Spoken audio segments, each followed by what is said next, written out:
ഏതൊരു ജീവനാണോ ഈശ്വരനെ അന്വേഷിച്ച് പുറപ്പെടുന്നത് അവരെപ്പോഴും ശരിയായ വഴിക്ക് നയിക്കുവാൻ വേണ്ടി എപ്പോഴും ഒരു ഗുരു ഉണ്ടാവും. ഈ രുദ്രതീർത്ഥം നമുക്ക് ഗുരുവായൂർ പോയാൽ കാണാൻ സാധിക്കും. പ്രചേതസ്സുകള് ഭഗവാനെ തപസ് ചെയ്ത ആ രുദ്രതീർത്ഥം ആ ഗുരുവായൂരപ്പന്റെ ആ വടക്കേ നടയിൽ നമുക്ക് ഇന്നും പോയാൽ ദർശിക്കാൻ സാധിക്കും.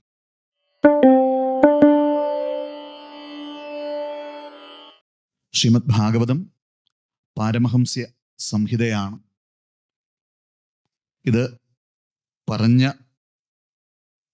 വക്താവും ശ്രോതാവും ഉത്തമനായ വക്താവ് ശ്രീ ശുകബ്രഹ്മ മഹർഷി, അതുപോലെ തന്നെ ഉത്തമനായ ശ്രോതാവ് പരീക്ഷിത്ത് മഹാരാജാവ്. ആ പരീക്ഷിത്ത് മഹാരാജാവ് ഗംഗാതീരത്തിൽ പ്രായോപവേശം ചെയ്ത് അങ്ങനെ ഇരിക്കുന്ന അദ്ദേഹത്തിൻ്റെ മുന്നിലാണ് ഈ തത്വങ്ങളൊക്കെ ശുകബ്രഹ്മ മഹർഷി പറഞ്ഞു കൊടുക്കുന്നത്. ശ്രീമദ് ഭാഗവതം 10 ലക്ഷണങ്ങളോടുകൂടി 18,000 ശ്ലോകങ്ങൾ, 12 സ്കന്ധങ്ങൾ, 335 അധ്യായങ്ങൾ, അങ്ങനെയുള്ള അതിബൃഹത്തായ ഒരു ഗ്രന്ഥമാണ്, മഹാപുരാണമാണ്. അതുകൊണ്ട് തന്നെ അതിന് 10 ലക്ഷണമാണ് ഉള്ളത്. അത്ര സർഗോ വിസർഗശ്ച സ്ഥാനം പോഷണം ഊദയ മന്വന്തരോ ഈശാനുകഥ നിരോധോ മുക്തി ആശ്രയ.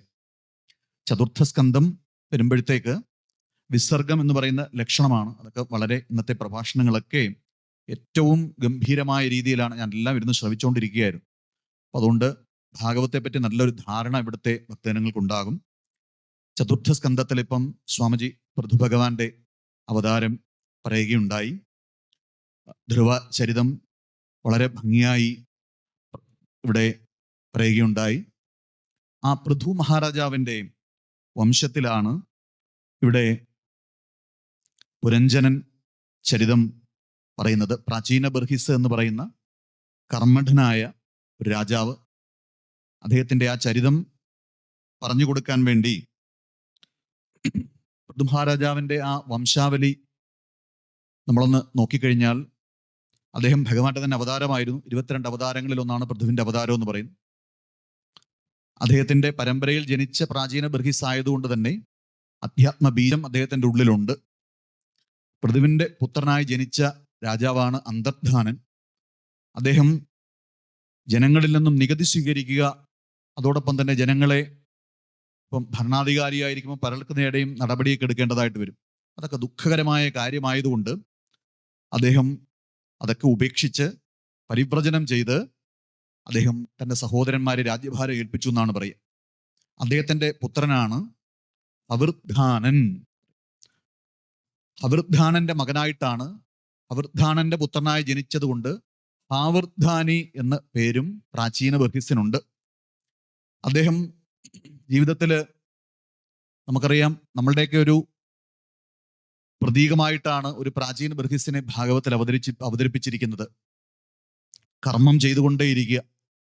അനവധി കർമ്മങ്ങൾ പ്രാചീന ബർഹിസും അനുഷ്ഠിച്ചിരിക്കുന്നു. അദ്ദേഹത്തിൻ്റെ ജീവിതം നോക്കിക്കഴിഞ്ഞാൽ അദ്ദേഹത്തിന് 10 പുത്രന്മാരാണുള്ളത്. ആ 10 പുത്രന്മാരും ഏകദേശം ഒരേ ചിന്താ ജീവിത പദ്ധതി നടത്തി വന്നതുകൊണ്ട് അവർക്ക് 10 പേർക്കും കൂടെ ചേർത്ത് പ്രാചീന ബർഹിസ് എന്നാണ് വിളിച്ചത്. അവരെ ഈശ്വരീയമായ കർമ്മങ്ങൾക്ക് വേണ്ടി പ്രാചീന ബർഹിസ് അയക്കുകയുണ്ടായി. അങ്ങനെ അച്ഛൻ്റെ നിർദ്ദേശമനുസരിച്ച് ഭഗവത് പൂജ ചെയ്യുന്നതിന് വേണ്ടി അവര് പോയി, യോഗ്യമായ ഒരു സ്ഥലം അന്വേഷിച്ചു പോയി. അങ്ങനെയാണ് ആ ഒരു ദിവ്യമായ ഗാനം ശ്രവിച്ചു എന്നാണ് പറയുന്നത്. തത്ര ഗാന്ധർവം ആകർണ്യ. അങ്ങനെ ഭഗവാന്റെ ആ ദിവ്യമായ കീർത്തനം ശ്രദ്ധിച്ചപ്പോഴാണ് അവിടെ അവരെ അനുഗ്രഹിക്കാനായിട്ട് സാക്ഷാൽ മഹാദേവൻ സന്നിഹിതനായിരിക്കുന്നത്. അങ്ങനെ ഏതൊരു ജീവനാണോ ഈശ്വരനെ അന്വേഷിച്ച് പുറപ്പെടുന്നത് അവരെപ്പോഴും ശരിയായ വഴിക്ക് നയിക്കുവാൻ വേണ്ടി എപ്പോഴും ഒരു ഗുരു ഉണ്ടാവും.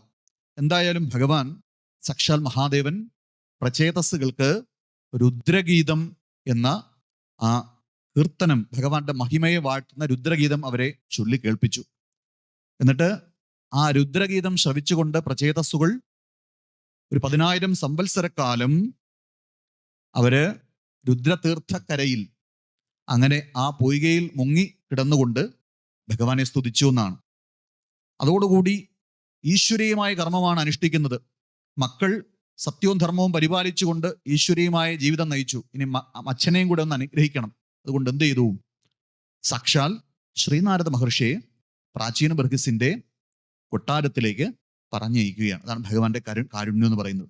ഈ രുദ്രതീർത്ഥം നമുക്ക് ഗുരുവായൂർ പോയാൽ കാണാൻ സാധിക്കും. പ്രചേതസ്സുകള് ഭഗവാനെ തപസ് ചെയ്ത ആ രുദ്രതീർത്ഥം ആ ഗുരുവായൂരപ്പന്റെ ആ വടക്കേ നടയിൽ നമുക്ക് ഇന്നും പോയാൽ ദർശിക്കാൻ സാധിക്കും. അങ്ങനെ പ്രാചീന ബർഗസിന്റെ കൊട്ടാരത്തിലേക്ക് ശ്രീനാരായണ മഹർഷി എത്തുകയാണ്. നോക്കിയപ്പോൾ ധാരാളം ചമതകളും കുശപ്പുല്ലുകളും ഒക്കെ അങ്ങനെ കൂട്ടിയിട്ടിരിക്കുന്നു. അതോടുകൂടി നാരദ ബ്രഹ്മർഷി ചോദിച്ചു, എന്താണ് രാജാവെ ഈ കാണുന്നത്? അപ്പോൾ പറഞ്ഞു, യാഗങ്ങളും യജ്ഞങ്ങളും ചെയ്യുന്നതിന് വേണ്ടിയിട്ടാണ്. കുറേ അധികം യാഗങ്ങൾ ചെയ്തല്ലോ, ഒരു 10-15 യാഗമൊക്കെ ചെയ്ത് കാണുമല്ലേ? 10-15 എന്ന് പറഞ്ഞാൽ അപ്പൊ ഉടനെ പ്രാചീന ബർഗീസ് പറയുന്നത്, ഞാൻ കിഴക്കോട്ട് ദർഭ വിരിച്ച് ആസ്ത്രിതം, അതായത് ഭൂമി മുഴുവൻ, വസുധാതലം, ഭൂമി മുഴുവൻ അദ്ദേഹം ദർഭ വിരിച്ചു എന്നാണ് ഭാഗവത്തിൽ അതിശോക്തിയായിട്ട് പറഞ്ഞിരിക്കുകയാണെങ്കിൽ പോലും. എന്ന് പറഞ്ഞാൽ ജീവിതത്തിൽ ഉടനീളം അദ്ദേഹത്തിന് എന്താണ് കർമ്മം എന്ന് പറയുന്നത്? രാവിലെ ഉണർന്നെണീറ്റ് കഴിഞ്ഞാൽ യാഗങ്ങളും യജ്ഞങ്ങളും അനുഷ്ഠിക്കുക. അപ്പൊ എന്താണ് ഈ യാഗങ്ങളും യജ്ഞങ്ങളിലൂടെ അങ്ങ് ലക്ഷ്യം വെക്കുന്നത്? സ്വർഗം കിട്ടും. ഈ യാഗങ്ങളും യജ്ഞങ്ങളും ഒക്കെ ചെയ്തു കഴിഞ്ഞാൽ നമ്മുടെ മനുഷ്യ മനസ്സ് ആ പരമമായ ആ സുഖം, ശാന്തി, അതൊക്കെ സ്വർഗത്തിലുണ്ട്. ആ സ്വർഗസുഖം അനുഭവിക്കാൻ സാധിക്കും. ഉടനെ ശ്രീനാരദ മഹർഷി പറഞ്ഞു, സ്വർഗത്തിൽ പോയാലല്ലേ സുഖമൊക്കെ അനുഭവിക്കേണ്ടതായിട്ട് പറ്റൂ. അങ്ങ് നോക്കൂ, എന്നെ സ്പർശിച്ചു നോക്കൂ എന്ന് പറഞ്ഞതിന് ശേഷം അദ്ദേഹം ആ യോഗശക്തി കൊണ്ട് പ്രാചീന ബർഹസിനെ അദ്ദേഹത്തിൻ്റെ ആ കർമ്മങ്ങളിൽ, യാഗങ്ങളിലും യജ്ഞങ്ങളിലും അദ്ദേഹം ആലപനം ചെയ്തിരിക്കുന്ന ആ ജീവജാലങ്ങളെല്ലാവരും അങ്ങനെ എന്ത് ചെയ്യാണ്? കൂർത്തുമൂർത്ത കൊമ്പും നഖങ്ങളുമായി പ്രാചീന ബർഹിസ് മരിച്ച് സ്വർഗത്തിലേക്ക് പ്രവേശിക്കുന്ന ആ ദ്വാരത്തിൽ അവരങ്ങ് നിൽക്കുകയാണ്. എന്തിനാണ്? അദ്ദേഹത്തിന്റെ സൂക്ഷ്മ ശരീരത്തെ പിച്ചി ചീന്തി അദ്ദേഹത്തെ ശരിയാക്കുന്നതിന് വേണ്ടിയിട്ട്. അതോടുകൂടി അദ്ദേഹത്തിന് ഭയമായി. അപ്പോൾ ഞാൻ ഇങ്ങനെയൊക്കെ ചെയ്തിരിക്കുന്ന കർമ്മങ്ങൾ എനിക്ക് തന്നെ ദുഃഖപ്രദം ആണെങ്കിൽ, ഇതിൽ നിന്നും എനിക്ക് പരമമായ ജ്ഞാനം എനിക്ക് വെളിപ്പെട്ട് കിട്ടുകയില്ലെങ്കിൽ അങ്ങ് എനിക്ക് ആ ജ്ഞാനം ഉപദേശിച്ച് തരൂ. ഇനി നമ്മൾ യാഗങ്ങളും യജ്ഞങ്ങളും ഒക്കെ എടുത്ത് പരിശോധിച്ചു കഴിഞ്ഞാൽ അവിടെയൊക്കെ തന്നെ ഹിംസ നമുക്ക് നോക്കിയാൽ കാണാൻ സാധിക്കും. ഒരു കൃഷ്ണമൃഗത്തെ വേട്ടയാടി പിടിച്ച് അതിനെ ജലത്തിൽ മുക്കിക്കൊന്ന് അതിനകത്തുള്ള മാംസമൊക്കെ എടുത്ത് കളഞ്ഞതിന് ശേഷം അതിൻ്റെ ആ എല്ലാ അവയവങ്ങളോടും കൂടിയ ആ തോലിലിരുന്നു കൊണ്ടാണ് യാഗം അനുഷ്ഠിക്കുന്നത്. ശ്രദ്ധിച്ചിട്ടുണ്ടോ നിങ്ങൾ? അതിനുശേഷം പിന്നീട് ഓരോ, ഇപ്പം അജമേധം എന്ന് പറയുന്ന യാഗമാണെങ്കിൽ, അല്ലെങ്കിൽ അശ്വമേധമുണ്ട്, അധിരാത്രം തുടങ്ങിയ അനവധി യാഗങ്ങള് കേരളത്തിലൊക്കെ അതിലൊക്കെ കുറച്ച് മാറ്റം വരുത്തിയിട്ടുണ്ടെന്നാണ് തോന്നുന്നത്. പക്ഷേ പല സ്ഥലത്തും സാമ്പ്രദായ വിധി അനുസരിച്ച് ഇത്തരത്തിലുള്ള പല ജീവജാലങ്ങളെയും ആലപനം ചെയ്ത് അതിലൊക്കെ ഹവിസ്സായിട്ട് അർപ്പിക്കാറുണ്ട്. അത് കണ്ടാൽ തന്നെ ദുഃഖമാണ്. ഒരു പ്രത്യേക രീതിയിൽ ഈ ജീവജാലങ്ങൾ എന്ത് ചെയ്യും? ശ്വാസം മുട്ടിക്കും. ശ്വാസം മുട്ടിക്കുമ്പോഴത്തേക്ക് അതിൻ്റെ ഈ ശരീരത്തിലൊക്കെ ഈ മുഴച്ച് വായു കുമിളകൾ പോലെ വരും. അപ്പൊ അതിലൊക്കെ അതിശക്തമായി മർദ്ദിക്കും. അത് കഴിഞ്ഞതിന് ശേഷം ഇതിനെന്ത് ചെയ്യാണ്? ശക്തമായിട്ട് നിലത്ത് അടിക്കും. അടിച്ചു കഴിഞ്ഞതിന് ശേഷം ഇതിനെ ജലം തിളച്ച് ശുദ്ധമാക്കി അതിനകത്തുള്ള മാംസവും മറ്റുമെല്ലാം എടുത്ത് കളഞ്ഞതിന് ശേഷം ഇതിനെ വീണ്ടും നല്ലവണ്ണം മർദ്ദിക്കും എന്നാണ് പറയുക. അപ്പം ചക്കയുടെ പൂഞ്ഞു പോലെ ഒരു പ്രത്യേക രീതിയിലുള്ള ഒരു മുളഞ്ഞ എന്നൊക്കെ പറയും, ഇവിടെ എന്താ പറയുന്നറിയില്ല, അങ്ങനെ അതെല്ലാം കൂടെ എടുത്ത് പ്ലാശിൻ ചമതയിൽ ചുറ്റി അതിനെ വപാഹോമം എന്ന് പറയുന്നത് യാഗത്തിലെ വളരെ പ്രധാനപ്പെട്ട ഒരു ചടങ്ങാണ്. ഇനി അതിരാത്രം തുടങ്ങിയ യാഗങ്ങളിലേക്ക് വരുമ്പോഴത്തേക്ക്, അശ്വമേധം തുടങ്ങിയ യാഗങ്ങളിലൊക്കെ നമുക്ക് നോക്കിയാൽ എത്രയോ ജീവജാലങ്ങളെ അഗ്നിയില് ഹവിസ്സായിട്ട് സമർപ്പിക്കുകയാണ്. ആലോചിച്ച് നോക്കൂ, എന്തിനു വേണ്ടിയിട്ടാണ്? നമുക്ക് സ്വർഗം കിട്ടുന്നതിന് വേണ്ടി സാധു ജീവജാലങ്ങളെ ഭഗവാൻ ഗീതയിൽ പറഞ്ഞിരിക്കുന്നത് എന്താണ്? പത്രം പുഷ്പം ഫലം തോയം യോമേ ഭക്തിയാ പ്രയച്ഛതി. ഈശ്വരനെ സന്തോഷിപ്പിക്കാൻ ഒരു പൂവോ ഒരു തുള്ളി ജലമോ ഒരു കായോ ഒരു ഇലയോ ഒക്കെ കൂടെ സമർപ്പിച്ചാൽ മതി. അതുകൊണ്ട് ഭഗവാൻ തൃപ്തനാണ്. അപ്പൊ ഉന്നതമായ ആ ഒരു ആനന്ദം ലഭിക്കുമെന്ന് തെറ്റിദ്ധരിച്ചുകൊണ്ട് ഇത്തരത്തിലുള്ള യാഗങ്ങളിലും യജ്ഞങ്ങളിലും അനവധി എന്ത് ചെയ്യാണ്? നിരുപദ്രവകാരികളായിട്ടുള്ള ജീവജാലങ്ങളെ, അവയൊക്കെ ദ്രോഹിക്കുന്ന പല കർമ്മങ്ങളും കണ്ട് അത് ചെയ്തിട്ട് അതിൽ നിന്നൊന്നും പരമമായ ജ്ഞാനം മനസ്സിലാക്കാത്ത പ്രാചീന ബർഹിസിന് ആ ജ്ഞാനം ഉപദേശിക്കുന്നതിന് വേണ്ടിയിട്ടാണ് ആരവിടെ എത്തിച്ചേർന്നിരിക്കുന്നത്? ശ്രീനാരദ മഹർഷി. അതോടുകൂടി ശ്രീനാരദ മഹർഷി അവിടെ എത്തി. ശ്രീനാരദ മഹർഷിയുടെ ഇനി ഉപദേശം അങ്ങോട്ട് ആരംഭിക്കാൻ പോവുകയാണ്. അവിടെ അദ്ദേഹം എന്നോ ജീവിച്ചിരുന്ന ഒരു രാജാവിൻ്റെ കഥയെന്നോണമാണ് പ്രാചീന ബർഹിസിന് ഒരു കഥ, ഒരു നോവൽ പോലെ ഒരു കഥ അങ്ങോട്ട് പറഞ്ഞു കൊടുക്കാൻ പോവുകയാണ്. അത് നല്ല ഒന്നാം തരം നാരദ മഹർഷിയുടെ ഉത്തമമായ ശ്രേഷ്ഠമായ ഒരു ആഖ്യാനമായിട്ട് നമുക്ക് മനസ്സിലാക്കാൻ സാധിക്കും. അതിനെയാണ് പുരഞ്ജന ചരിതം എന്ന് പറയുന്നത്. അത് ഉപനിഷത്ത് മന്ത്രത്തിനെ വ്യാഖ്യാനിച്ചിരിക്കുകയാണ്. മുണ്ടക ഉപനിഷത്ത്, നമുക്ക് ദശോപനിഷത്തുകൾ വളരെയധികം പ്രധാനപ്പെട്ടയാണ്. ദശോപനിഷത്തുകളും ബ്രഹ്മസൂത്രവും ഭഗവത്ഗീതയും പ്രസ്ഥാനത്രയങ്ങൾ അധ്യാത്മയാത്രയിൽ പോകുന്ന ഏതൊരു സാധകനും അഭ്യസിക്കേണ്ടതാണ്. അപ്പം അതിൽ മുണ്ടക ഉപനിഷത്തിൽ മൂന്നാം മുണ്ടകത്തില് 1-ാം ഖണ്ഡത്തിൽ വരുന്ന ഒരു ശ്ലോകമുണ്ട്. അതിപ്രകാരമാണ്. ആ ശ്ലോകത്തെയാണ് പുരഞ്ജന ചരിതമായിട്ട് ശ്രീമദ് ഭാഗവതത്തില് വ്യാഖ്യാനിച്ചിരിക്കുന്നത്. എന്താണ് ആ ശ്ലോകം? ജസ്റ്റ് ഒന്ന് ശ്രദ്ധിക്കുക. ദ്വാ സുപർണ സയുജ സഖായ. സയുജ എന്ന് പറഞ്ഞാൽ എല്ലായ്പ്പോഴും ഒരുമിച്ച് ചേർന്നിരിക്കുന്നവർ. സഖായ എന്ന് പറഞ്ഞാൽ അവർ രണ്ടുപേരും എന്താണ്? സഖാക്കളാണ്, കൂട്ടുകാരാണ്. ദ്വാ സുപർണ സയുജ സഖായ സമാനം വൃക്ഷം പരിഷസ്വജാതേ. ഒരേ വൃക്ഷത്തിൽ തന്നെയാണ് ഇവർ രണ്ടുപേരും ഇരിക്കുന്നത്. ആരൊക്കെയാണ്? 2 പക്ഷികൾ സഖാക്കളാണ്. ആ 2 പക്ഷികളും ഒരേ വൃക്ഷത്തെ തന്നെ ആശ്രയിച്ചിരിക്കുന്നു. തയോഹോ അന്യഹ. അതിൽ ഒരാള് പിപ്പലം സ്വാദ്യത്തി എന്ന് പറഞ്ഞാൽ ഭക്ഷിക്കുന്നു. അനശ്നന്യോ അഭിചാകശീതി. ഒരു വൃക്ഷത്തിൽ 2 പക്ഷികൾ ഇരിക്കുന്നു. അതില് ഒരു പക്ഷി ആ വൃക്ഷത്തിലെ സ്വാദുള്ള ഫലം അങ്ങനെ ആർത്തിയോടുകൂടി അങ്ങനെ ഭക്ഷിക്കുകയാണ്. മറ്റേ പക്ഷി യാതൊന്നും ഭക്ഷിക്കാതെ എന്ത് ചെയ്യാണ്? അഭിചാകശീതി. താഴത്തെ പക്ഷി അങ്ങനെ നോക്കിക്കൊണ്ട് കാത്തോണ്ടിരിക്കുന്നു എന്നാണ് പറയുക. ഇനി അടുത്ത മന്ത്രം എന്താണ്? സമാനേ വൃക്ഷേ പുരുഷോ നിമഗ്നോ അനീശയാ ശോചതി മുഹ്യമാനഃ. അപ്പൊ ഈ ഭൗതിക വിഷയങ്ങളിൽ ആസക്തനായ, ഈ പിപ്പലഫലം ഭക്ഷിച്ചാൽ തനിക്ക് സുഖം കിട്ടുമെന്ന് തെറ്റിദ്ധരിച്ച ഈ പക്ഷി എന്ത് ചെയ്യാണ്? അനീശയാ ശോചതി. പിപ്പലം ഭക്ഷിക്കുന്നുണ്ടെങ്കിലും ദുഃഖമൊട്ടൊഴിയുന്നില്ല.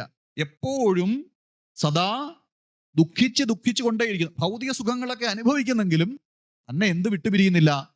ദുഃഖം വിട്ടുപിരിയുന്നില്ല. അപ്പൊ എന്താണ് സംഭവിച്ചത്? ജുഷ്ടം യഥാ പശ്യത്യ അന്യമീശം.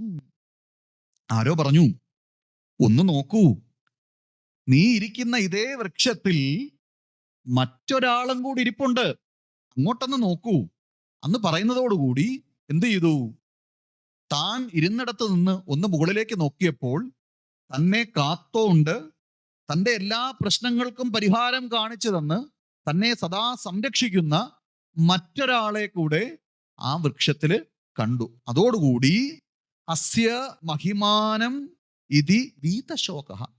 അദ്ദേഹത്തിന്റെ മഹിമയെ ഉത്തമന്മാരായ മഹാത്മാക്കളിൽ നിന്നും മനസ്സിലാക്കിയതോടുകൂടി വീതശോക, എല്ലാ ദുഃഖവും വിട്ടുപോയി.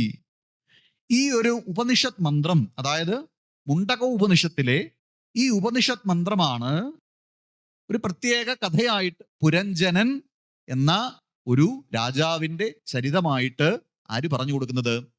ശ്രീനാരദ മഹർഷി ആർക്ക് പറഞ്ഞു കൊടുക്കുന്നത്?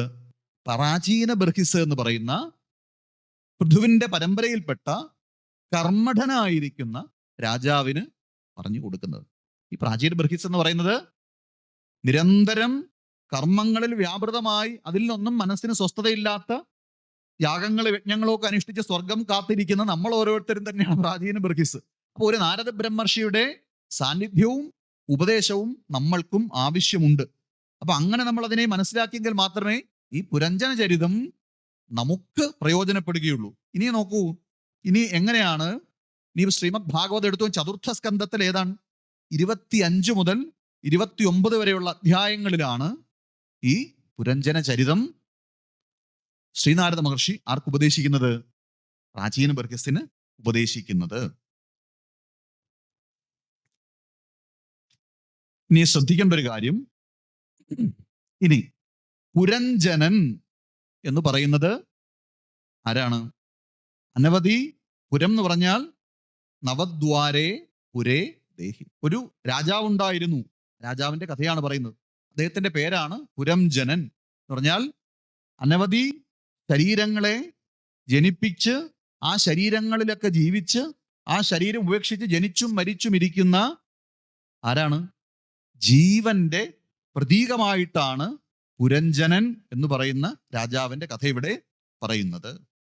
അദ്ദേഹം എന്ത് ചെയ്യുന്നതാണ്? അദ്ദേഹം അനവധി പുരങ്ങൾ അദ്ദേഹം അന്വേഷിച്ച് നടന്നു എന്നാണ് പറയുക.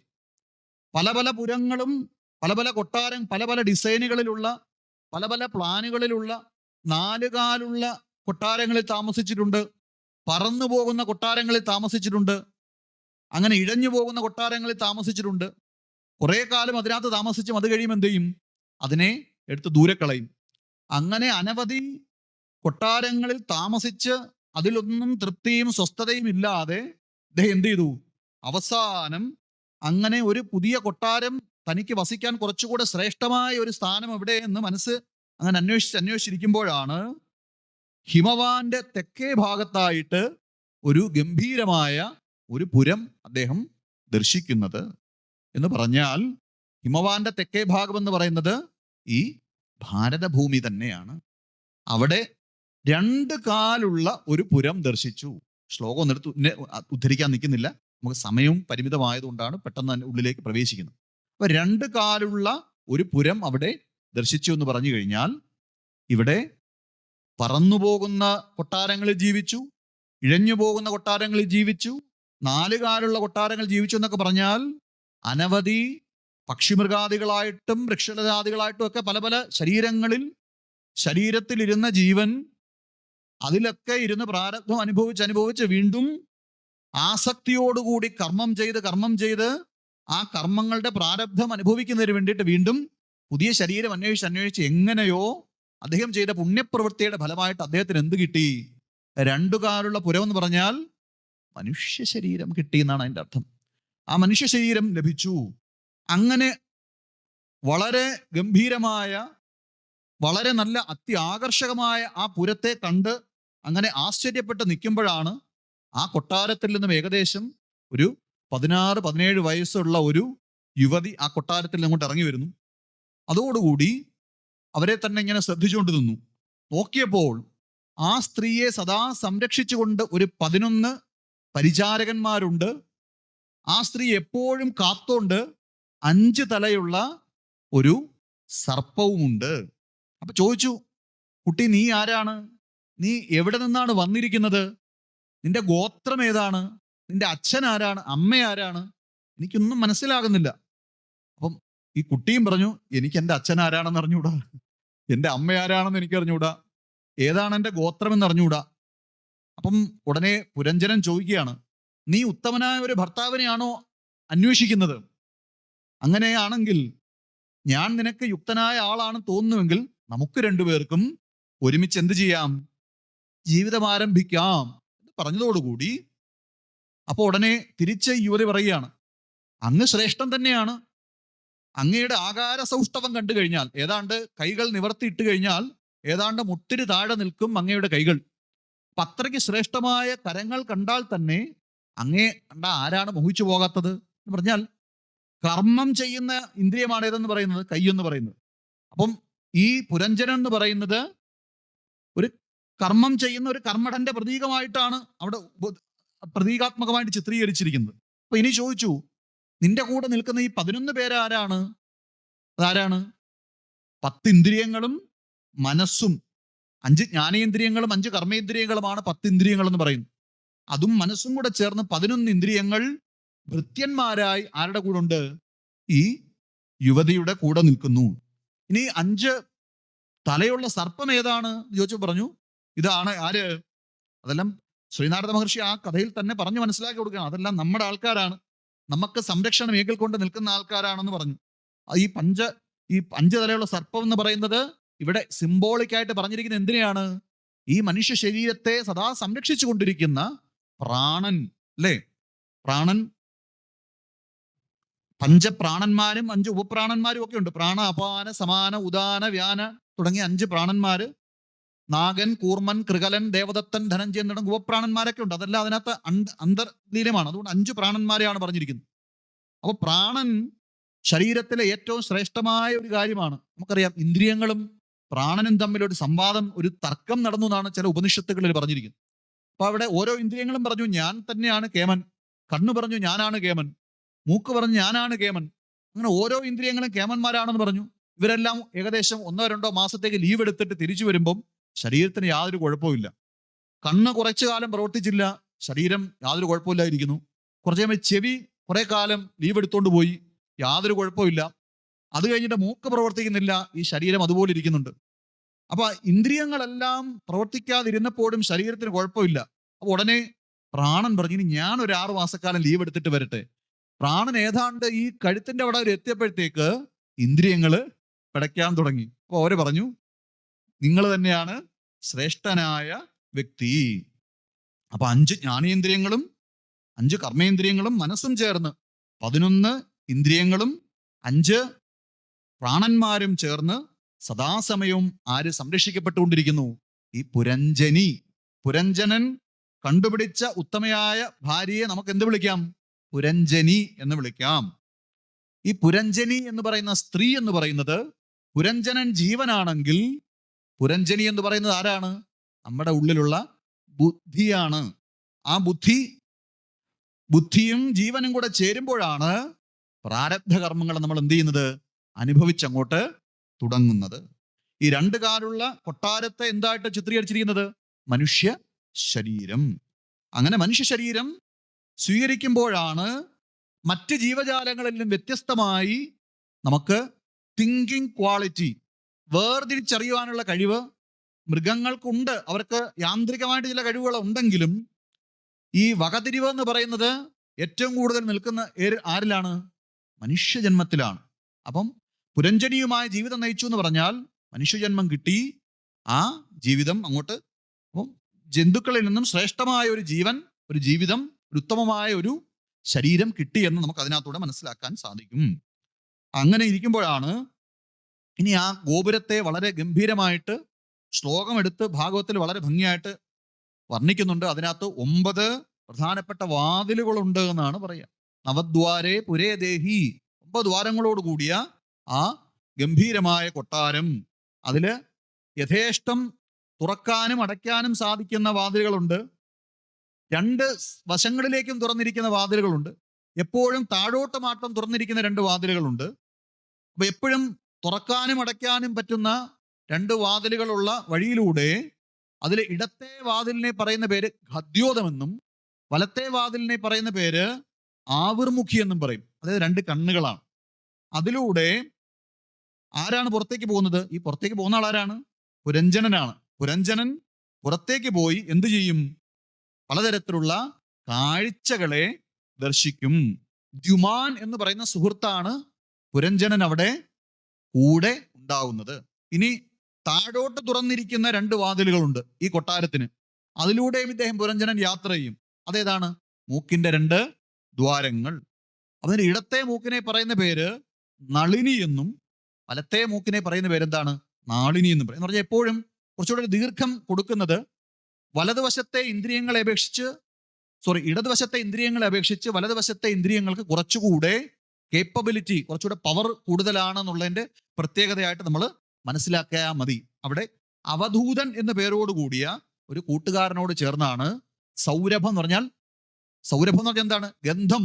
മൂക്കിലൂടെ പുറത്തേക്ക് പോയി ജീവൻ ഗന്ധം ആസ്വദിച്ചു. അതാണ് അങ്ങനെ പറഞ്ഞിരിക്കുന്നത്. ഇനി എന്താണ്? 2 വശത്തേക്കും തുറക്കുന്ന 2 വാതിലുകൾ ഏതാണ്? 2 കാതുകളാണ്. ഇനി ഇടത്തെ കാതിലൂടെ, ഇടത്തുള്ള വാതിലിലൂടെ ഇദ്ദേഹം പുറത്തേക്ക് പോയി പിതൃയാനത്തെ പറ്റി പഠിക്കുന്നു എന്നാണ് പറയുക. വലത്തെ വാതിലിലൂടെ പുറത്തേക്ക് പോയി പഠിക്കുന്നത് ദേവയാനം. രണ്ടും അവിടെ പുരഞ്ജന് സഖാവായി നിൽക്കുന്ന ആളാണ് ശ്രുതധരൻ എന്ന് പറയും.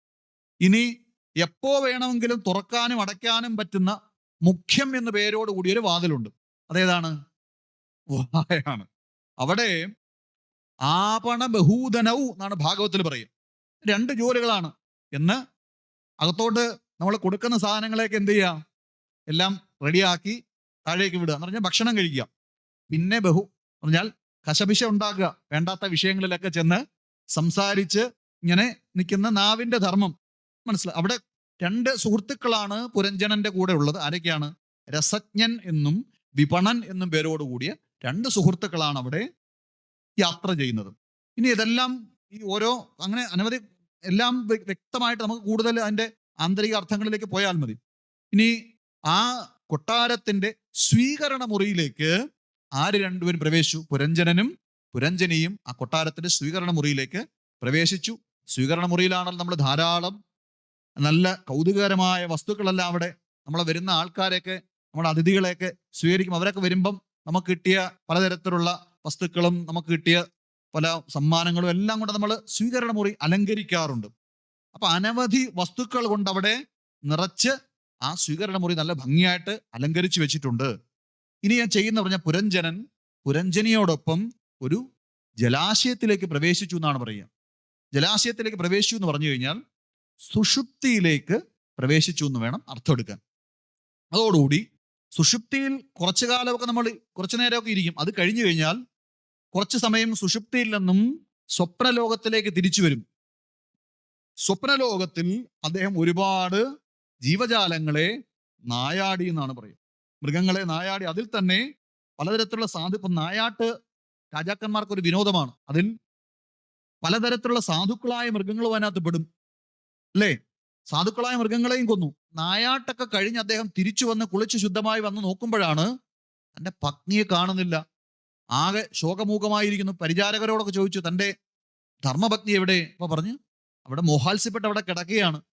ചെന്ന് നോക്കിയപ്പോ ഒന്നും മിണ്ടുന്നില്ല. യാതൊന്നും ചോദിച്ചിട്ട് എന്താണ് നിനക്ക് പ്രശ്നം? അപ്പം യാതൊന്നും മിണ്ടുന്നില്ല. പലതും ചോദിച്ചു, അവിടെ പോയതാണോ ഇവിടെ പോയതാണോ എന്നൊക്കെ ചോദിച്ചിട്ട് ഒന്നും മിണ്ടുന്നു. അവസാനം പറഞ്ഞു, ഞാൻ നായാട്ടിന് ചോദിക്കാതെ പോയതാണോ നീ ഇത്ര എന്നോട് പിണങ്ങാൻ കാരണം? അതോടുകൂടി തലയാട്ടി എന്ന് പറഞ്ഞാൽ ഇപ്പൊ ഇവിടെ നോക്കൂ. ഇപ്പം നമ്മൾ സുഷുപ്തിയിൽ നിന്നും സ്വപ്നലോകത്തിലേക്ക് വന്ന് സ്വപ്നത്തിൽ നിന്ന് നമ്മൾ ഉണരുന്ന വേളയിൽ സ്വപ്നം കണ്ടിട്ട് പെട്ടെന്ന് ഉണരുകയാണ്. അപ്പൊ നമുക്കൊരു തെറ്റിദ്ധാരണ വരും. എന്താണ് ഈ സ്വപ്നം ഒരു റിയാലിറ്റി ആണോ എന്നല്ലേ? സ്വപ്നത്തെ നമ്മളെ വേണ്ടപ്പെട്ട അച്ഛനും അമ്മയും ആരെങ്കിലും ഒക്കെ മരിച്ചു, നമ്മൾ അയ്യോ അച്ഛൻ മരിച്ചു നിലവിളിച്ച് കരഞ്ഞ് അങ്ങോട്ട് എണീറ്റ് നോക്കും, അയ്യോ സ്വപ്നമായിരുന്നോ എന്നറിയുമ്പോഴത്തേക്ക് ഒരു മനസ്സ് റിലാക്സ്ഡ് ആവുകയാണ്, അല്ലേ? അപ്പൊ ഇവിടെ ബുദ്ധി ഇണങ്ങി എന്ന് പറഞ്ഞു കഴിഞ്ഞാൽ കുറച്ച് കഴിഞ്ഞ് ആദ്യം ഒരു കൺഫ്യൂഷൻ, സ്വപ്നം വാസ്തവമാണോ? ഇപ്പൊ എന്ത് മനസ്സിലായി? ഓ സ്വപ്നമാണ് എന്ന് പറഞ്ഞാൽ ബുദ്ധി തിരിച്ചറിഞ്ഞു ഇത് റിയൽ അല്ല, ഒരു ഫാന്റസിയാണ്, കണ്ടത് വാസ്തവമല്ല. അതാണ് ഇത്. ഞാൻ നായാട്ടിന് പോയതാണോ നിനക്ക് പിണക്കം വരാൻ കാരണമെന്ന് ചോദിച്ചതോടുകൂടി എന്ത് ചെയ്തു? പുരഞ്ജനി അതങ്ങോട്ട് അംഗീകരിച്ചു എന്ന് പറഞ്ഞാൽ ബുദ്ധി സ്വപ്നത്തെ തിരിച്ചറിഞ്ഞു, സ്വപ്നം വാസ്തവമല്ല എന്ന് തിരിച്ചറിഞ്ഞു എന്ന് അതിൽ നിന്ന് നമ്മൾ എന്ത് ചെയ്യണം? മനസ്സിലാക്കണം. അതോടുകൂടി പരമാവധി തൻ്റെ മഹിഷിക്ക് അടിമപ്പെട്ട് ഭൗതിക സുഖങ്ങളിൽ മോഹിച്ച് മദ്യം വരെ കഴിച്ചു എന്നാണ് ഭാഗവത്തിൽ പറയുക. അങ്ങനെ ഭൗതിക വിഷയങ്ങളിൽ ആസക്തമായി ആ മഹിഷിയാൽ വഞ്ചിതോ അബുധഹ എന്നാണ് ഭാഗവത്തില് വ്യാസൻ എഴുതി വെച്ചിരിക്കുന്നത്. ആ അബുധനായിരിക്കുന്ന ആ പുരഞ്ജനൻ സ്വമഹിഷിയാൽ വഞ്ചിക്കപ്പെട്ട് ഇത് തന്നെയാണ് സുഖമെന്ന് വിചാരിച്ച് അതിൽ തന്നെ കഴിഞ്ഞുകൂടി. അങ്ങനെ ഇരിക്കുമ്പോഴാണ് ഒരു ദിവസം എന്ത് ചെയ്യുന്നത്? ഒരു വിപത്ത് സംഭവിക്കുന്നത്. നമുക്കറിയാം, നമ്മുടെ വീട്ടിലൊക്കെ അല്ലെങ്കിൽ രാജ്യം ഒക്കെ ആകുമ്പോൾ സ്വാഭാവികമായിട്ടും അയൽപ്പക്കത്ത് നിന്ന് രാജാക്കന്മാരുടെ ആക്രമണമാണ് രാജ്യത്തെ തവിടുപൊടിയാക്കുന്നത്. അപ്പൊ അങ്ങനെ നിൽക്കുമ്പോഴാണ് ഒരു 720 പേരടങ്ങുന്ന ഒരു സൈന്യം ആ കൊട്ടാരത്തെ അങ്ങോട്ട് ആക്രമിക്കുന്നു. ഇവിടെ സുഖസമൃദ്ധമായി മഹിഷിയുമൊട്ട് മദ്യമൊക്കെ സേവിച്ച് ഇതെന്നും ഇങ്ങനെ സുഖിക്കാമെന്ന് വിചാരിച്ചിരിക്കുമ്പോഴാണ് പുറത്തു നിന്ന് ഒരു 720 സൈന്യം പെട്ടെന്ന് ഈ കൊട്ടാരത്തെ അങ്ങോട്ട് ആക്രമിക്കുന്നത്. അതിൽ തന്നെ ആ 720 സൈന്യത്തിൽ 360 കറുത്ത ഭടന്മാരും 360 വെളുത്ത ഭടന്മാരും ഉണ്ടായിരുന്നു. എന്താണ് കറുത്തതും വെളുത്തതും എന്നൊക്കെ പറയുന്നത്? രാത്രിയും പകലുമായി ഇവിടെ വന്ന ആളാരാണ്? 720 സൈന്യത്തോടു കൂടി വന്ന ആളെ പറയുന്ന പേരാണ് ചണ്ഡവേഗൻ എന്ന് പറഞ്ഞാൽ സംവത്സരം, കാലം എന്ന് പറഞ്ഞാൽ ഈ ശരീരത്തിന് പലതരത്തിലുള്ള വയസ്സങ്ങോട്ട് കടന്നു പോകുമ്പോഴത്തേക്ക് അല്ലേ, ബാല്യം കഴിഞ്ഞു, കൗമാരം, കൗമാരത്തിൽ യൗവനം, വാർദ്ധക്യത്തിലേക്ക് എത്തുമ്പോഴത്തേക്ക് ക്രമേണ ഈ കോട്ട എന്ത് ചെയ്യാണ്? തകരുകയാണ്. നമ്മൾ അറിയുന്നുണ്ടോ? ഇതിനകത്തേക്ക് ഓരോ വർഷവും ജനിച്ച ദിവസങ്ങൾ അങ്ങനെ ആവർത്തിച്ച് ഓരോ ബർത്ത്ഡേ നമ്മൾ ആഘോഷിക്കുമ്പോൾ, സ്വാമിജി പറഞ്ഞു കുറച്ചു മുമ്പ്, നമ്മൾ അങ്ങോട്ട് മുന്നോട്ട് പോകുമ്പോഴത്തേക്ക് നമ്മളുടെ ആയുസ് കുറഞ്ഞ് നമ്മൾ മരണത്തിനോട് അടുത്തുകൊണ്ടേയിരിക്കുകയാണ്. അപ്പം സംവത്സരം അഥവാ കാലചക്രത്തിൽപ്പെട്ട് പുരഞ്ജനന്റെ കൊട്ടാരത്തിന് എന്ത് നാശം സംഭവിച്ചു. അപ്പം വർഷം അതാണ് 360 കറുത്തവർ, 360 വെളുത്തവർ എന്നൊക്കെ അതിനകത്ത് ദിവസത്തെയാണ് പറഞ്ഞിരിക്കുന്നത്. ഉപനിഷത്തിലൊക്കെ പറയും കാലോ ജഗത് ഭക്ഷക. കാലം എന്ന് പറയുന്നത് എല്ലാറ്റിനെയും ഭക്ഷിക്കുന്നതാണ്. സൂര്യനെയും ചന്ദ്രനെയും നക്ഷത്രങ്ങളെയും സകലതിനെയും ആര് ഭക്ഷിക്കും? മൃത്യുവിന്റെ മൃത്യുവായിട്ട് ആളുണ്ടോ എന്നൊക്കെ ചോദിക്കുന്ന ചില ഭാഗങ്ങളൊക്കെ നമുക്ക് ഉപനിഷത്തുകളിൽ കാണാൻ സാധിക്കും. എല്ലാറ്റിനെയും ഭക്ഷിക്കും. അങ്ങനെ എല്ലാറ്റിനെയും ഭക്ഷിക്കുന്ന മൃത്യു ആരെങ്കിലും ഭയക്കുന്നുണ്ടോ എന്ന് ചോദിക്കുമ്പോഴാണ് മൃത്യു ഭയക്കുന്ന ഒരാളുണ്ട്. അദ്ദേഹത്തിന്റെ മുന്നില് മൃത്യുവിന് ആചാര്യന്മാർ പറയുന്നത് എന്താണ്? ഒരു ഉപ്പേരി കഷ്ണത്തിന്റെ വില പോലെ ഉള്ളൂ. ഒരു സദ്യയിൽ നമ്മൾ അനവധി സാധനങ്ങൾ വിളമ്പുമ്പോൾ അവിടെ ഒരു ഉപ്പേരിയോ ഉപ്പിലിട്ടതോ വിളമ്പിയോ ഇല്ലയോ എന്ന് വിചാരിച്ച്, ഒരു കുറവ് ഒന്നൊന്ന് വിചാരിച്ച് ആരും അത് ശ്രദ്ധിക്കാറില്ല. എന്ന് പറഞ്ഞാൽ ആ ജഗദീശ്വരന്റെ മുന്നില് മരണത്തിന് യാതൊരു സ്ഥാനവുമില്ല എന്ന് നമ്മൾ എന്ത് ചെയ്യണം? മനസ്സിലാക്കിക്കൊള്ളണം. അതോടുകൂടി എന്ത് ചെയ്യാണ്? പുരഞ്ജന കൊട്ടാരത്തിൽ ക്രമേണ കേടുകൾ പറ്റാൻ തുടങ്ങി. അതോടുകൂടി ക്രമേണ ഓരോന്നോരോന്ന് ക്ഷയിക്കാൻ തുടങ്ങി. എന്ത് ചെയ്തു? 11 ഭൃത്യന്മാർ ക്രമേണ പിൻവാങ്ങാൻ തുടങ്ങി. ഇന്ദ്രിയങ്ങളൊക്കെ വാർദ്ധക്യം ബാധിച്ചു കഴിയുമ്പോഴത്തേക്ക് ആദ്യം ഇന്ദ്രിയങ്ങളൊക്കെ എന്ത് ചെയ്യും? ശക്തമായിരിക്കും. കണ്ണ് നല്ലപോലെ കാണും, ചെവി നല്ലപോലെ കേൾക്കും, നാവ് രുചിക്കും, ഇതെല്ലാം കഴിയും. അപ്പം വാർദ്ധക്യത്തിലേക്ക് എത്തിക്കഴിയുമ്പോഴത്തേക്ക് ഇന്ദ്രിയങ്ങളുടെ പ്രവർത്തനങ്ങളൊക്കെ ക്രമേണ എന്ത് ചെയ്യാണ്? ക്ഷയിക്കുകയാണ്. ഇനിയോ ആദ്യം നമുക്കറിയാം, നമ്മളുടെ ജീവിതത്തിലെ കുട്ടിക്കാലത്തൊക്കെ ശരീരത്തിന് എന്തെങ്കിലുമൊക്കെ പ്രശ്നങ്ങൾ വന്നാലും അതിനെയൊക്കെ നല്ലവണ്ണം സംരക്ഷിച്ചുകൊണ്ട് പ്രാണനാണ് ഈ ശരീരത്തെ സംരക്ഷിക്കുന്നത് പറഞ്ഞു. കുറച്ചു കഴിഞ്ഞാൽ, ഒരു മധ്യവയസ്സൊക്കെ ആയിക്കഴിഞ്ഞാൽ പ്രാണന് ഒരു പരിധി കൂടുതലൊന്നും, അതല്ലേ കുറച്ച് കഴിയുമ്പോൾ പ്രാണൻ ഈ ശരീരത്തിൽ നിന്ന് വേർപെട്ട് പോകുന്നത്. ഈ ശരീരത്തെ സംരക്ഷിക്കാൻ നിവൃത്തിയില്ലാത്ത ഒരു അവസ്ഥയിലേക്ക് എത്തിച്ചേരും. നമ്മുടെ ശരീരത്തിൽ തലമുടി നരയ്ക്കുമ്പോൾ, പല്ലുകൾ കൊഴിഞ്ഞു പോകുമ്പോൾ, കണ്ണിന്റെ കാഴ്ച നഷ്ടപ്പെടുമ്പോഴൊക്കെ നമ്മൾ മനസ്സിലാക്കിക്കൊള്ളണം, പുരഞ്ജനന്റെ കൊട്ടാരത്തിന് എന്ത് സംഭവിച്ചു? ആക്രമണം നേരിട്ട് കഴിഞ്ഞു. അത് മനസ്സിലാക്കി വൈരാഗ്യം നമ്മൾ വരുത്തി ആ സത്യത്തോട് മനസ്സിനെ അടുപ്പിച്ചു കഴിഞ്ഞാൽ നമുക്ക് വിവേകമുണ്ടാകും. അതോടുകൂടി എന്ത് ചെയ്തു? തൻ്റെ കൺമുന്നിൽ താൻ കാത്തു സൂക്ഷിച്ചിരുന്ന, തനിക്ക് പ്രിയപ്പെട്ട തൻ്റെ ഭാര്യയും എല്ലാവരും നിൽക്കുന്ന, തൻ്റെ പരിചാരകന്മാരായിട്ട് നിൽക്കുന്ന എല്ലാവരുടെയും മുന്നിൽ അവർക്കൊന്നും ചെയ്യാൻ സാധിക്കാതെ തൻ്റെ ഈ കൊട്ടാരം തകർന്ന് തരിപ്പണമാകുന്നത് ആർക്ക് നോക്കിക്കണ്ട് നിൽക്കേണ്ടി വന്നു? പുരഞ്ജനന് നോക്കി നിൽക്കേണ്ടി വന്നു. അതോടുകൂടി അദ്ദേഹത്തിന്റെ ചിന്ത ആരായി? ഞാൻ മരിച്ചാൽ എൻ്റെ സഹധർമ്മിണിക്ക് ഇനി ആരാ ഉള്ളത്? അപ്പൊ മരണസമയത്ത് ആരെയെ പറ്റിയാണ് ചിന്തിക്കുന്നത്? പുരഞ്ജനിയെ പറ്റി തന്നെ ചിന്തിച്ചു. പുരഞ്ജനിയെ പറ്റി ചിന്തിച്ചത് കൊണ്ട് ഇനി അദ്ദേഹത്തിന്റെ ജന്മം ആരായിരിക്കും? സ്ത്രീയെ പറ്റി ചിന്തിച്ചതുകൊണ്ട് ആരായിട്ട് ജനിക്കും? സ്ത്രീയുടെ ജന്മമായിരിക്കും. ഇനി പുരുഷനെ പറ്റി ചിന്തിച്ചു കഴിഞ്ഞാൽ, ഭർത്താവിനെ പറ്റി ചിന്തിച്ചു കഴിഞ്ഞാൽ പുരുഷനായിട്ട് ജനിക്കും. അതൊക്കെ ഒരു ആ കാലചക്രത്തിൽ ഇതൊക്കെ സംഭവിക്കുന്ന കാര്യങ്ങളാണ്. അതോടുകൂടി അദ്ദേഹം പിന്നീട് ജനിക്കുന്നത് വിദർഭ എന്ന് പറയുന്ന രാജ്യത്താണ് ജനിക്കുന്നത്. വിദർഭയിൽ ജനനം കിട്ടിയെന്ന് പറഞ്ഞാൽ തന്നെ ശ്രേഷ്ഠമായ ജന്മമാണ് അവിടെ കിട്ടിയിരിക്കുന്നത്.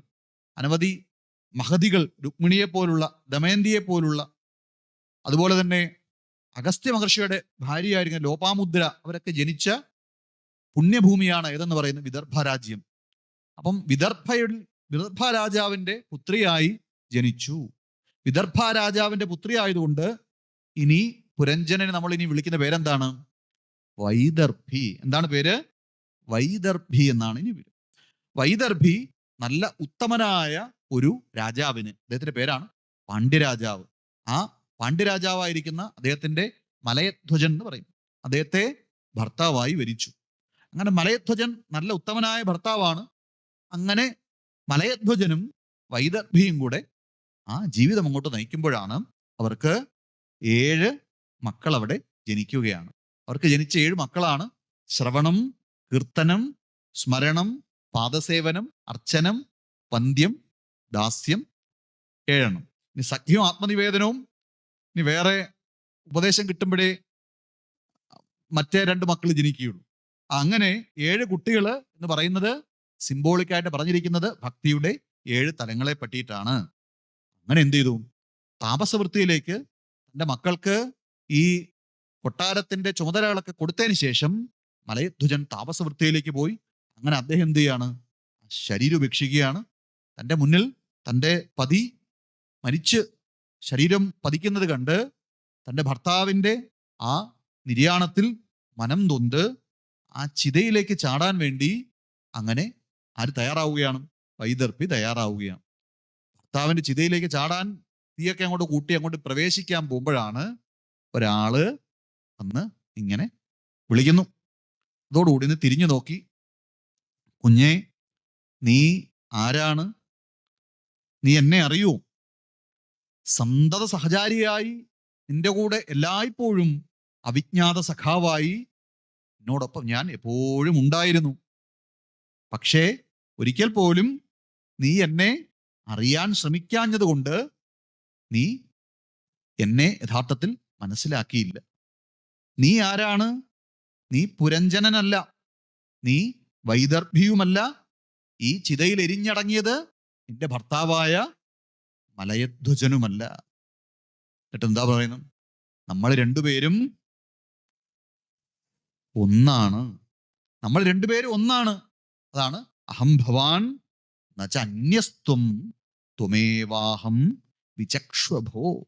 നമ്മൾ രണ്ടുപേരും മാനസ സരസിലെ ഹംസങ്ങളായിരുന്നു. നമ്മൾ രണ്ടുപേരും എങ്ങനെയാണ്? ബിംബം പ്രതിബിംബം എന്ന് പറയും. വാസ്തവത്തില് ബിംബമേ ഉള്ളൂ. പ്രതിബിംബം എന്ന് പറയുന്നത് വെറും ഒരു പ്രതീതിയാണ്, അല്ലേ? പ്രതിബിംബം എന്ന് പറയുന്നത് കണ്ണാടിയുടെ മുന്നിൽ നമ്മൾ ചെന്ന് കഴിഞ്ഞാൽ അവിടെ നമ്മളുടെ ശരീരത്തെ നമ്മൾ പ്രതിബിംബിച്ച് കാണും. ആ പ്രതിബിംബ ബോധം, അല്ലെ, പ്രതിബിംബത്തിന്റെ സ്ഥാനമേ ഉള്ളൂ ഈ ശരിക്കും പറഞ്ഞാൽ ഈ ജീവന്. അതുപോലും വാസ്തവത്തിൽ എന്താണ്? അജ്ഞാനമാണ്. ആ ജീവഭാവം നമുക്ക് പരിപൂർണമായിട്ടും ഇല്ലാതായി പരമമായ ഏകത്വത്തിലേക്ക് എത്തിച്ചേരുമ്പോൾ അജ്ഞാനം അവിടെ നശിക്കും. അതാണ് അവിടെ കൊടുക്കുന്ന ഉപദേശം. അഹം ഭവാൻ നചാന്യസ്ത്വം ത്വമേവാഹം വിചക്ഷ്വഭോ നനൗ പശ്യന്തി കവയഃ ഛിദ്രം ജാതും അനാഗപി. നീ പറഞ്ഞത് എന്താണ്? യഥാപുരുഷ ആത്മാനം ഏകമാദർശ ചക്ഷുഷ ദ്വിധാഭൂതം അപേക്ഷേത തഥൈവ അന്തരമാവയോ. കണ്ണാടിയുടെ മുന്നിൽ നിൽക്കുമ്പോൾ രണ്ടുപേരുണ്ടെന്ന് തോന്നും. വാസ്തവത്തില് എത്രയേ ഉള്ളൂ? ഒരാളെ ഉള്ളൂ. കണ്ടത് പ്രതിബിംബമാണ്. അതുകൊണ്ട് ഇത് ആർക്ക് ഉപദേശിക്കുകയാണ്? പ്രാചീന ബർഹിസ് എന്ന് പറയുന്ന കർമ്മഠനായിരിക്കുന്ന രാജാവിന് ആരുപദേശിച്ചു? ശ്രീനാരദ മഹർഷി. എന്നിട്ട് പറയുകയാണ്, അല്ലയോ രാജാവേ, അങ്ങ് ചെയ്യുന്ന ഈ കർമ്മമുണ്ടല്ലോ, ഈ കർമ്മം തന്നെയാണ് ജീവന്റെ യാത്രയ്ക്ക് എന്ത് ചെയ്യുന്നത്? തടസ്സമായി നിൽക്കുന്നത്. ഈ കർമ്മം ജീവിതത്തില് നമ്മൾ കർമ്മം ചെയ്ത് ഒരു കർമ്മത്തിന്റെ പ്രശ്നം പരിഹരിക്കാൻ ചെയ്യുന്നത് എപ്രകാരമാണ്? അതിനെ ഭാഗവത്തിൽ പറഞ്ഞിരിക്കുന്നത് യഥാഹി പുരുഷോഭാരം ശിരസാ ഗുരുമുദ്വഹൻ തം സ്കന്ധേന സാധത്തെ തഥാ സർവാ പ്രതിക്രിയ.